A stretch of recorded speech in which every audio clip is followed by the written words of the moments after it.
हम P Q A के area की बात कर रहे हैं, हम area triangle A P Q की बात कर रहे हैं, यहाँ हम इसकी बात करेंगे। तो आप देखो तो इसकी एरिया हम पता करें, तो अगर ये ओरिजिन दे रखा है तो ये डिस्टेंस इतना x होगा, ये पूरा a है, यहाँ a है, ये a होता है। अब वो पता है ये हिस्सा b होता है, इधर b होता है, ये पता है एलिप्स के बारे में। इस तरीके से ये पूरा 2a होता है, मींस a यहाँ होता है, a इधर होता है, b ये होता है, मींस 0b कॉमन आता है। इसी तरीके से सिमेट्रिक होता है, नीचे भी b ही डिस्टेंस रहेगा। तो आप देखो अब यहाँ से हमें अगर एरिया पता करना तो क्या जाएगा, 1/2 base into height, means area क्या मिला a मान लेते हैं। अगर 1/2 बेस यहाँ पर क्या जाएगा, बेस आपका ये हिस्सा कहा गया आइसोसेलेस है, तो जितना हिस्सा ये कितना हिस्सा तो y होगा, कोऑर्डिनेट हमने xy में रखा है, तो यहाँ क्या हो जाएगा 2y, क्योंकि y और इतना हिस्सा नीचे भी रहेगा, तो बेस कितना आ गया 2y इंटू हाइट, हाइट कितना हो जाएगा, a हिस्सा यहाँ है, x यहाँ पर है, तो a प्लस एक्स। तो ये इसी एरिया को हमें मैक्सिमाइज करना है। मैक्सिमम में बेसिक कॉन्सेप्ट हमें पता है कि जब भी मैक्सिमाइज कहा जाता है, अगर स्क्वायर का टर्म्स दे रखा है, स्क्वायर रूट का टर्म दे रखा है, तो हम स्क्वायर कर देते हैं, क्योंकि सारे टर्म से आप पॉजिटिव होते हैं तो प्रॉब्लम नहीं होती। तो यहाँ हम 2 से 2 कैंसिल कर लेते हैं और area equal to a square कर देते हैं, ए स्क्वायर को जेड मान लेते हैं, इक्वल टू क्या आ जाएगा यहाँ पर ए प्लस एक्स का square into y square. Y square का वैल्यू हमें पता है क्या आ जाएगा, 1 माइनस एक्स स्क्वायर अपान में ए स्क्वायर इंटू बी स्क्वायर।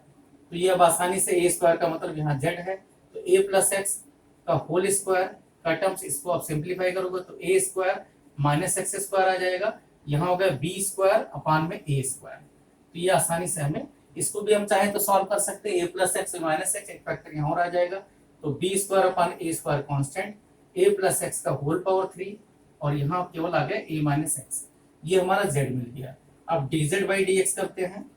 यहाँ से हम डेरिवेटिव करते हैं इसका, नीचे का पोर्शन शायद बोर्ड का नहीं आ रहा है वीडियो में, तो हम इसको ऊपर लिखते हैं। तो यहाँ पर d बाई डी एक्स, चलो एक बार कर लेते हैं, d by d x dz by dx equal to क्या आ जाएगा, यहाँ बी स्क्वायर अपान में ए स्क्वायर, इसका करोगे डेरिवेटिव तो अगर a माइनस एक्स का तो केवल माइनस का टर्म्स आएगा, मीन्स -1 इसका आएगा, a प्लस एक्स का होल क्यूब। इस तरीके से यहाँ पर करोगे तो क्या आ जाएगा 3a प्लस एक्स का होल स्क्वायर इंटू ए माइनस एक्स, ऐसे रहेगा, ये इसका डेरिवेटिव आ गया। इसको सिंप्लीफाई कर देते हैं क्योंकि हमें आगे भी जरूरत है। तो dz बाई डी एक्स क्या मिला आपको, यहाँ देखो उधर a प्लस एक्स का होल स्क्वायर कॉमन है, तो a प्लस एक्स का होल स्क्वायर हम कॉमन ले लेते हैं, a प्लस एक्स का होल स्क्वायर हमेशा पॉजिटिव रहेगा, चेंज भी नहीं होगा, b square upon a square आगे कॉमन है ही है। यहाँ देखते हैं एक आया माइनस से माइनस एक्स, माइनस से माइनस एक्स, क्योंकि आगे माइनस कॉमन है, यहाँ आया 3a minus 3x plus 3a minus 3x, ये टर्म्स आ गया। यहाँ हम सिंप्लीफाई करते हैं इसको, तो बी स्क्वायर अपान ए स्क्वायर, यहाँ से कोई प्रॉब्लम नहीं है, ए प्लस एक्स का होल स्क्वायर अपनी जगह है, इसको हम सिंप्लीफाई करते हैं तो 3x माइनस यहाँ माइनस 4x आ जाएगा 2a, तो 2a minus 4x, 2b common ले सकते हैं तो 2b स्क्वायर अपान ए स्क्वायर, ए प्लस एक्स का होल स्क्वायर और यहाँ आ गया a माइनस 2x। अब यहाँ हम देखते हैं इसको, a प्लस एक्स का होल स्क्वायर हमेशा पॉजिटिव रहेगा, तो फॉर मैक्सिमम मिनिमम के लिए इसको 0 रखते हैं, तो यहाँ क्या आ जाएगा a minus 2x equal to 0, केवल यही टर्म्स ये हमेशा पॉजिटिव ही रहेंगे। तो x का वैल्यू क्या मिल गया a बाई 2। अब x का वैल्यू a बाई 2 रह गया, फर्स्ट डेरिवेटिव टेस्ट से आसान रहेगा, या चाहो तो सेकंड डेरिवेटिव को भी कर सकते हो, बेसिक है इसमें। यहाँ a बाई 2 दे रखा है, अब a बाई 2 आप देखो a बाई 2 का कौन सा, यहाँ ये इस टर्म से कोई लेना देना नहीं, ये हमेशा पॉजिटिव रहेगा। लीडिंग कोएफिशिएंट x का देखा जाएगा क्योंकि लीनियर वैल्यू है, लीनियर इक्वेशन है, तो -2 दे रखा है, इसका मतलब यहाँ नेगेटिव होगा, यहाँ नेगेटिव होगा, यहाँ पॉजिटिव होगा। इसका मतलब a बाई 2 कैसा पॉइंट है, प्लस से माइनस की तरफ जा रहा है, इसका मतलब ये पॉइंट क्या है, नेगेटिव दे रहा है, इसका मतलब मैक्सिमम पॉइंट है। तो इसका मतलब z क्या है, z हमारा मैक्सिमम है अगर हम x का वैल्यू a बाई 2 रखते हैं। अब यहाँ हम रख देते हैं, जहाँ z था यहाँ पर था z, इसमें हम वैल्यू रख देते हैं, a का वैल्यू पूछा गया था, तो a का वैल्यू हम रख देते हैं, a में x जहाँ है वहां पर अगर a बाई 2 रख दिया जाए तो वैल्यू हमें मिल जाएगा, हमारा a स्क्वायर यहाँ पर था, इसी को रूट के फॉर्म में बना लेते हैं, या यही कर देते हैं, तो क्या आ जाएगा हमें y a plus x, means y का वैल्यू यहाँ से पर जो रख देते हैं, या यहाँ रख देते हैं a स्क्वायर इक्वल टू, तो a स्क्वायर इक्वल टू क्या मिला, यहाँ से a स्क्वायर इक्वल टू मिला यहाँ a प्लस एक्स का whole square mean a plus a by two, 3a/2 का होल स्क्वायर मीन 9a² 4। इसी तरीके से 1 माइनस एक्स स्क्वायर, दूसरा 1 - a²। अब एक्स स्क्वायर की जगह रखोगे तो a²/4 और यहाँ a² कैंसिल हो गया तो 1 - 1/4 आया इंटू b², ये टर्म्स आया। ये a² का वैल्यू है, तो इसका मतलब क्या आ गया यहाँ पर 9/4 नंबर में यहाँ 3/4 और यहाँ क्या मिल गया आपको a² b², ये a² आया तो a क्या आ जाएगा, a इसका स्क्वायर रूट आ जाएगा 3/4 इंटू इसका √3 और यहाँ a² का ab, तो 3√3 ab/4 ये आपका मैक्सिमम एरिया मिल गया। ये क्वेश्चन भी ठीक क्वेश्चन था। क्वेश्चन नंबर 9 देखते हैं। क्वेश्चन नंबर 9 की अगर बात करें तो 9th क्वेश्चन में क्या कहा गया है, वर्ड्स प्रॉब्लम है, एक बॉक्स बनाना है टैंक का, जैसे हम मैक्सिमम में क्वेश्चन करते आए हैं कि a tank with rectangular base and rectangular sides open at the top is to be constructed so that the depth is 2 metre and volume is 8 metre cube. हमें इस तरीके से बनाना है कि डेप्थ, कोई बॉक्स बनाना है, बॉक्स मींस 3D का रहेगा, 3D का इस तरीके से बॉक्स रहेगा, कोई 3D इस तरीके से हम ये बराबर बराबर क्यूबॉइड टाइप का बन रहा है। तो ये आपका इस तरीके से 4 आपके वॉल बन जाएंगे, यहाँ पर ये चारों यहाँ इस तरीके से। तो कोई लेंथ मान लो x है, यहाँ इसके ब्रेथ y ले लेते हैं। तो हमें किस तरीके से कहा गया है कि इसका वॉल्यूम जो है वो 8 मीटर क्यूब है, वॉल्यूम 8 मीटर क्यूब है। और डेप्थ यहाँ पर हाइट ले लेते हैं, डेप्थ हाइट एक ही बात है, ऊपर से नीचे की तरफ देखते हैं तो डेप्थ दिखता है, नीचे से ऊपर की तरफ देखें तो वही हाइट कहा जाता है। तो h = 2 मीटर दे रखा है। तो इसका मतलब क्या होगा कि हमें अगर यहाँ पर अगर x, इसका वॉल्यूम का फॉर्मूला क्या होता है, x × y × हाइट, तो x × y × 2 का वैल्यू देखें तो 8 मिल रहा है, तो x y = 4। एक इक्वेशन तो ये मिल गया, x हमने लेंथ ले रखा है, y ब्रेथ ले रखा है, तो ये सारी चीजें हमें दिया हुआ है। अब हमें क्या कहा गया है कि if building of tank cost ₹70 per square metre for the base. अरे जब बेस हम बना रहे हैं, बेस मतलब ये जब बना रहे हैं तो क्या रेट हमें मिल रहा है, 70 का रेट है, 70 rupees per square metre mean ₹70 आपका रेट है पर स्क्वायर मीटर। ये रेट है अगर बेस के लिए, बेस मतलब जो हम नीचे बना रहे हैं मीन x × y इसका बेस है, नीचे का एरिया, तो x × y का हमारा रेट है 70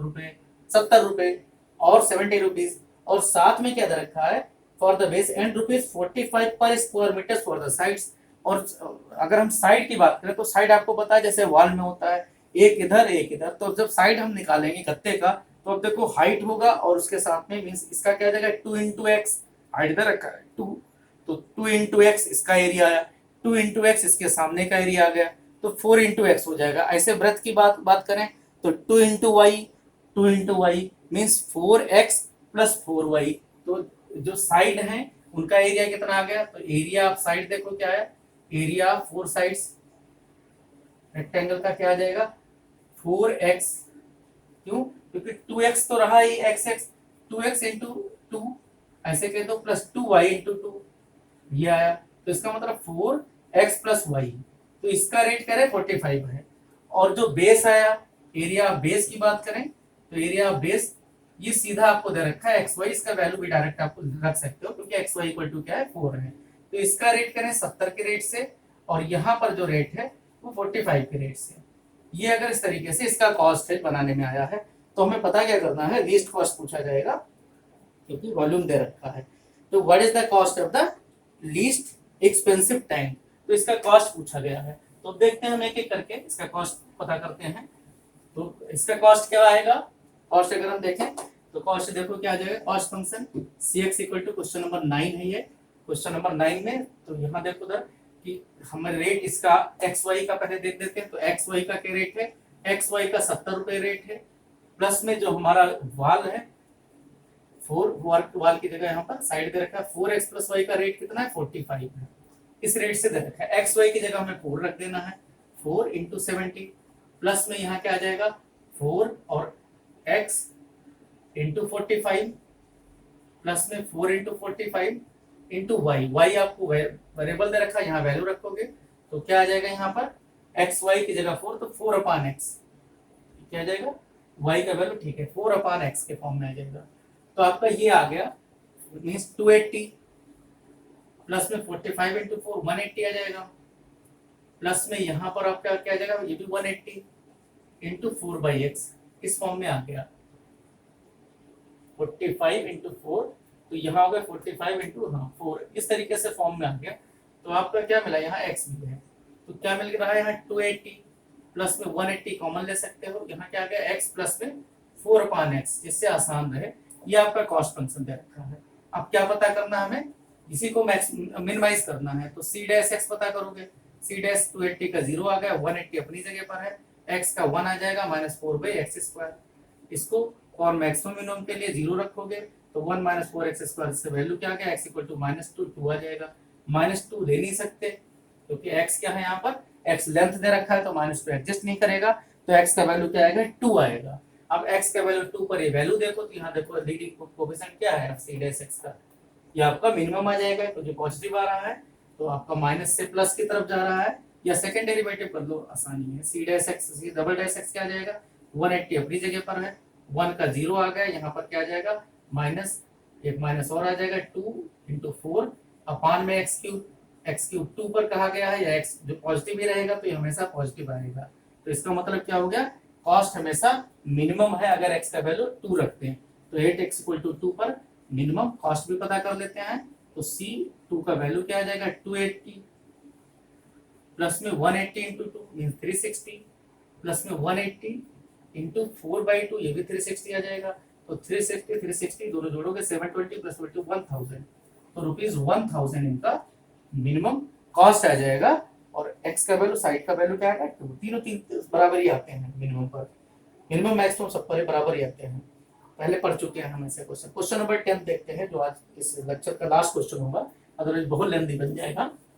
वीडियो, जो अपलोड होने में दिक्कत होती है और बीच में कट जाता है, फिर हमें दोबारा पढ़ाना पड़ता है। क्वेश्चन नंबर 10 देखते हैं, the sum of the perimeter of a circle and a square is k. Sum of the perimeter, अब एक सर्कल का कहा गया जोड़ा जाए पेरीमीटर, और एक स्क्वायर का, दोनों के अगर पेरीमीटर को जोड़ा जाए कांस्टेंट के है, तो आप देखो इसका फॉर्मूला होता है 2πr, हमने स्टैंडर्ड रेडियस आपको r ले रखा है, साइड को x ले रखा है, plus 4x equal to k। तो यहाँ से हमारे जो r का वैल्यू पता कर लो, या x का हम पता कर लेते हैं, क्योंकि जैसे 4 पे डिवाइड कराना पड़े, तो क्या आ जाएगा k minus 2πr divided by 4, ये आपका x का वैल्यू आ गया, r हमने रेडियस पता ही है। अब हमें क्या है, दो ही वेरिएबल है यहाँ, x और r को हमने लिया था, x है साइड, x आपका साइड है, r आपका रेडियस है, ये दो वेरिएबल दे रखे हैं। अब हमें कहा गया इन दोनों का एरिया, आपको इन दोनों का एरिया मैक्सिमाइज करना है। क्वेश्चन की लैंग्वेज ये है, the sum of the perimeter of a circle and a square is k where k is some constant, prove that the sum of their areas is least, minimum पता करना है, when the side of the square is double the radius of the circle। कह रहे ये least तभी आएगा, इन दोनों के सम ऑफ एरिया कहा गया, लीस्ट तभी आएगा अगर कब ऐसा होगा, जब 8x इक्वल टू 2r हो, मींस जो साइड है वो रेडियस का ट्वाइस हो, मींस डायमीटर के बराबर हो। तो हम पता करते हैं, हमारा जो सम मान लेते हैं या a मान लेते हैं, कुछ भी हम नोटेशन ले लेते हैं। तो सम इक्वल टू क्या है, सबसे पहले इसका एरिया तो πr²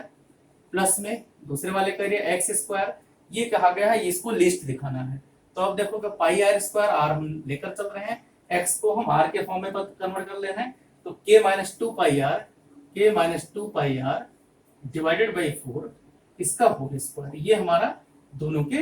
एरिया आ गए, दोनों के एरिया का सम ये हमने निकाल लिया। अब पता क्या करना है हमें, ds/dr, जैसे हम करते आए हैं, ds/dr क्या आएगा, r यहाँ वेरिएबल है 2πr, प्लस में यहाँ क्या आ जाएगा 2, ये 1/16 कॉमन ले लो, 1/16 यहाँ, क्योंकि 4 का स्क्वायर हमें केवल k माइनस 2π का करना रहे, तो क्या आ जाएगा 2/16, 2 हमने आगे ये वाला ले लिया है, तो क्या आ जाएगा k माइनस 2πr। अब केवल हमें -2π आएगा क्योंकि k का 0 हो गया, यहाँ -2π, यहाँ -2π r वेरिएबल पर, तो ये इसका डेरिवेटिव आ गया, मींस ds/dt क्या आ गया 2πr। इसको सिंप्लीफाई कर देते हैं, तो 2 × 2 4 आया, और यहाँ पर क्या आ गया -π/4 से कैंसिल करके 4 k माइनस 2πr। इससे आसान रहे सिंप्लीफाई करने में, हमें मुश्किल ना पड़े। अब यहाँ देखो उधर यही काम हम करते हैं, इसको और सिंप्लीफाई कर लेते हैं, क्योंकि πr एक साथ आ जाए। तो यहाँ क्या मिला 4 एलसीएम है मीन्स 8 पाई आर माइनस में पाई इंटू के प्लस हो जाएगा plus 2 pi r 2 pi square r, ये आ गया डिवाइडेड बाई 4 आ गया। तो यहाँ आप आर आर इकट्ठा कर लो तो क्या आ जाएगा 8 पाई प्लस में 2 पाई स्क्वायर इतना आर माइनस में पाई इंटू के डिवाइडेड बाई 4। इससे यह रहेगा कि अगर डबल डेरिवेटिव हमसे पूछा जाए तो बहुत आसानी से मैं मान लो डबल डेरिवेटिव में पता करना है तो केवल आर का एक ही टर्म्स है तो कैंसिल हो जाएगा, क्योंकि यहाँ क्या आ जाएगा 8 पाई प्लस में 2 pi square divided by 4 means क्या है बाकी जीरो ही रहा। ये क्या है हमेशा पॉजिटिव रहेगा क्योंकि आर की जरूरत ही नहीं है। तो ये तो पता है कि एस मिनिमम होगा, कुछ भी आ जाए वैल्यू, अब वो कुछ वैल्यू ही पता करना है हमें सिर्फ। तो वैल्यू हम पता कर लेते हैं, यहाँ वैल्यू रखेंगे ds बाई डी आर को 0 और एक्सट्रीमम पॉइंट के लिए और एक्सट्रीमा के लिए ds by d x d r equal to 0। तो यहाँ क्या आ जाएगा इसका मतलब 8 pi plus 2 pi square r equal to pi into k. तो यहाँ से आर का वैल्यू क्या मिल जाएगा के पाई इसमें कॉमन है 8 प्लस 2 पाई, ये आर का वैल्यू मिल गया। अब इस पर हम पता करते हैं, पहले पता कर दिया कि किसी भी पॉइंट पर 8 आर का कोई भी वैल्यू आ जाए, कोई भी पॉजिटिव वैल्यू, आर जरूरत ही नहीं है तो ये हमेशा पॉजिटिव ही रहेगा। अब आर इक्वल टू इस पर ये मिनिमम आ गया, इसका मतलब एस इज मिनिमम, ये कंफर्म हो गया। कब इफ आर इक्वल टू के अपॉन 8 प्लस 2 पाई। अब इस पॉइंट पर x का वैल्यू पता करते हैं एंड x इक्वल टू, अब x इक्वल टू क्या है फ्रॉम इक्वेशन 1 k माइनस 2 पाई, इसको मल्टीप्लाई कर देते हैं तो k माइनस 2 पाई r की जगह यहाँ k आ जाएगा और 8 प्लस 2 पाई डिवाइडेड बाई 4। तो यहाँ आप देखो क्या आ जाएगा, ये हो जाएगा 8 के माइनस 2 पाई के माइनस 2 पाई के कैंसिल हो जाएगा। तो क्या मिला यहाँ पर 8 के डिवाइडेड बाई 4 इंटू 8 प्लस 2 पाई। अब 4 से कैंसिल हो जाएगा तो ट्वाइस आ गया मीन्स 2 के डिवाइडेड बाई 8 प्लस 2 पाई। अब हमें पे क्या है r का वैल्यू यहाँ पर देखो इसका ट्वाइस है, इसका मतलब x इक्वल टू क्या मिल गया ट्वाइस इंटू r। तो यही प्रूव हो गया कि हमें क्या है साइड इसका है, साइड जो स्क्वायर का साइड आ रहा है वो twice into radius of the circle. कब ऐसा है if sum of the perimeter of both means area sum of perimeter of circle and square is constant and area of circle and area plus area of square is least. तो ये आपका यहाँ तक का हो गया और हम अब अगला लेक्चर हमारा क्वेश्चन नंबर 11 से, ज्यादा क्वेश्चन नहीं है इसमें, क्वेश्चन को 20 क्वेश्चन है लेकिन बहुत ज्यादा लेंथी क्वेश्चन एक दो हैं तो जो हमें काफी प्रॉब्लम करते हैं। बाकी जो इसमें क्वेश्चन है वो काफी पूछे गए हैं, बोर्ड में भी पूछे गए हैं, तो हम उस हिसाब से बना रहे हैं कि दो दो क्वेश्चन इस तरीके से रखे जो बोर्ड में पूछे गए हों और काफी इंपॉर्टेंट है, पेपर में तो आने ही आने हैं। Okay, thank you.